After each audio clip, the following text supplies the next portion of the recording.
With a couple Notre Dame players admitting that they were not in the right frame of mind for Northern Illinois, they made sure today here at Ross-Ade Stadium that they took care of business early and often. Notre Dame wins 66-7 over Purdue. This is Irish Illustrated's post-game incident analysis brought to you by RVMH Hall of Fame in Elkhart, Indiana. Guys, it didn't take long to find out that Notre Dame was dialed in today and that Purdue did not have nearly enough. Notre Dame 362 yards rushing and nearly 600 yards total offense. Purdue never stood a chance today. It might have been the biggest beating I have ever covered for a Power 5 game. It was an absolute evisceration of Purdue. The drive charts are hilarious to look at. I put a couple out on Twitter. It's just 3 and out, 3 and out, 3 and out. 4 and out is the best drive they're coming up with in the first half. Every phase of the game that Notre Dame failed in last week, they succeeded in today. It was total dominance from start to finish. John, the defense in the first half, Purdue was 0 for 6 on third down. They had 4 first downs. They had a total of 71 yards. They had 1 yard rushing on 11 attempts.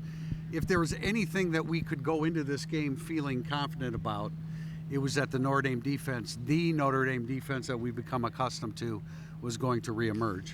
Did not give up a third down conversion in the first half. We talked at length on the pregame instant analysis about how the money downs had to improve for Notre Dame on both sides of the football, and the defense did not give its first third down conversion until halfway through the third quarter. I looked, it was 5:51 p.m., I believe, when Purdue picked up its first third down conversion. Kickoff was exactly at 3:40. 2 hours and 11 minutes of time from kickoff till Purdue's first third down conversion. Conversely, Notre Dame had 5 third down conversions at the half. Hey guys, they had 5 third down conversions on the season coming into the game. Notre Dame now has more third down conversions in this game than it did the first 2 games combined. Clicked well on a lot of things and scored on the opening possession and played to their strengths on both sides of the football. Riley Leonard, nobody's talking about injuries with Riley Leonard, but we know that he has been compromised by the left shoulder labrum injury. He certainly did not look like that was an issue today. He confidently ran the football. He ran it 11 times for 100 yards. He was 11 for 16 through the air for 112 yards. I know his critics are waiting for him to stumble every step of the way, and he did have a couple misfires along the way, but the kid put forth a very strong performance. He admitted that he took some things for granted after the Texas A&M game and had to get his head straight after what happened against NIU. But when you add it all up and then you add Steve Angeli's first pass was a touchdown. First pass was a touchdown. First one for Notre Dame this year. He ended up 6 for 9 with 100 yards. The quarterbacks played well today. Not perfectly, as is expected of Riley Leonard now, but definitely played well. Yeah, it was good to see Angeli come in and keep the offense moving. I thought Marcus Freeman made a great point.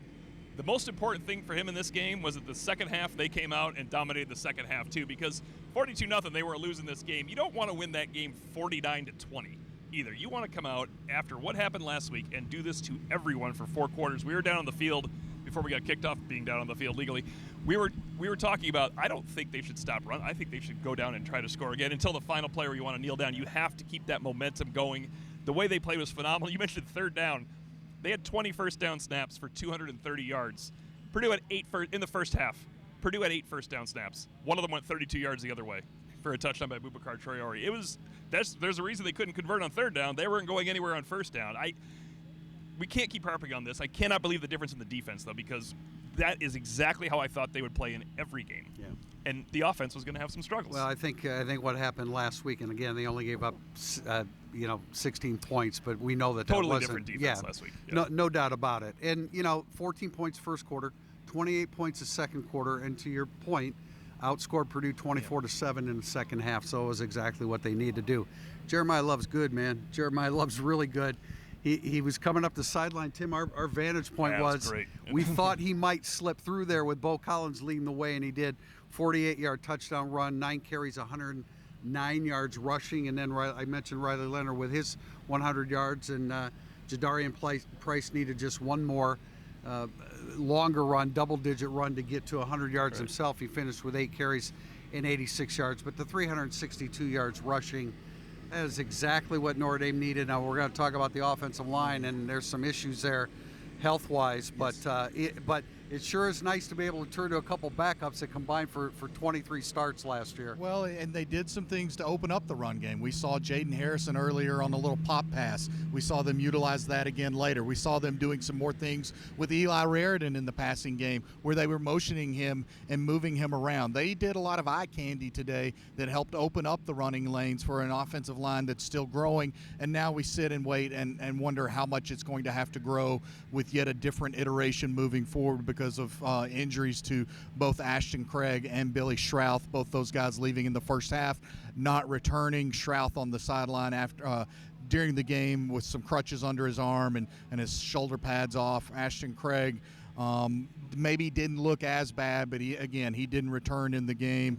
So you wonder about that for Notre Dame's offensive line moving forward. Kudos to Pat Coogan and Rocco Spindler stepping in and performing very admirably until the game was completely put out of reach, and then some Joe Otting work at center late in the game. Those are valuable reps. Notre Dame thought all those guys that played today, Notre Dame thought would be playing last week. Right. They played those guys from KK Smith all the way on down to Joe Otting and countless guys on the defensive side of the ball. The knee injury to Jordan Botelho does not look good. We're not getting the type of feedback that we normally get from injuries here lately, but it does not look good for Jordan Botelho. We were told that Ashton Craig's test was a little bit more positive. I'm not exactly sure about Billy Schrouth, but I think that Jordan Botelho is the really bad news of the three, and the other two will be back. Really good. We joked about, Notre Dame finally threw a touchdown pass. They went into the game today with 0 touchdown passes. Army had 1 and Navy had 4 through their first 2 games. So that tells you about the drought that they were having. But Steve Angeli is tight end friendly. He got the football to Cooper Flanagan for a touchdown, and Kevin Bauman as well. Kevin Bauman's first career touchdown. Yep. Cooper Flanagan had one late last year in a one-sided home loss from home victory over Pittsburgh. Yep. Victory over Pittsburgh. Yes, thank you. So good to see those guys. Kennedy Urlacher, good Lord, the guy. Yeah. I mean, not only was he physical, but he looked very comfortable out there in everything he did. Priester said he looks like he knows their place. He was attacking that much on screen passes. Yeah. And I want to bring up one point in the first half. I do a drive MVP tracking offensively and defensively where I write down the guys that are the MVPs of the drive. And sometimes there's none. There was a lot of nuns last week. Today, 10 different guys in the first half. You expect it in the second half. In the first half, were named the defensive drive MVP. 10 guys in the first half. That is remarkable. To cycle through that, you're getting Botelho, you're getting Jack Kaiser played better today. Obviously, Traore had a breakout game. Howard Cross at the end of the half. Riley Mills is the one that caused the interception for Boubacar Traore.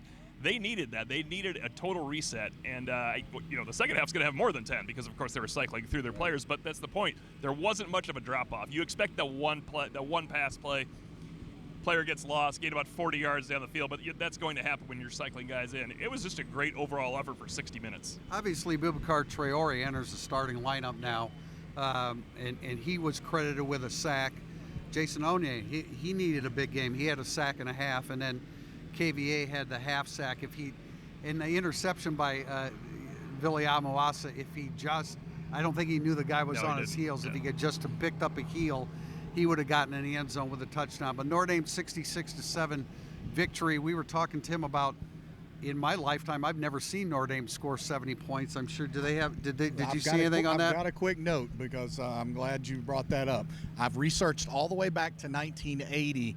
This is the most points I could find that Notre Dame had scored against anyone during that stretch, and therefore it's also the most points Notre Dame has ever scored against a power conference opponent. I think that's important to note. There have been some 62, 63-point outbursts in there against New Mexico, Navy a couple of times, I believe, maybe even Air Force one time back in the 80s or 90s. It runs together. But I looked it up with about 10 minutes to go in the game. I thought, just how historic is this? The most points Notre Dame has ever scored against a power conference foe, at least from 1980 forward. I'll keep going. I suspect it's the most Notre Dame has ever scored against a power conference. In 1996, they scored back-to-back 60s. 60 at the end and of the 62. season. That'd be a nice goal for this coming week. Yeah. I've got, I'm an old-timer, so I go way back. Notre Dame, I know they beat Haskell 80, 90 years ago. You're just blaming KVA for not scoring. Okay, I know Eddie. Okay, Eddie. I know they were in the 70s. That's one of the first things I'm going to look at when we get back to the press box. But Notre Dame dominant performance today, really needed it badly. 66-7 win over Purdue, and this instant analysis has been sponsored by RVMH Hall of Fame in Elkhart, Indiana.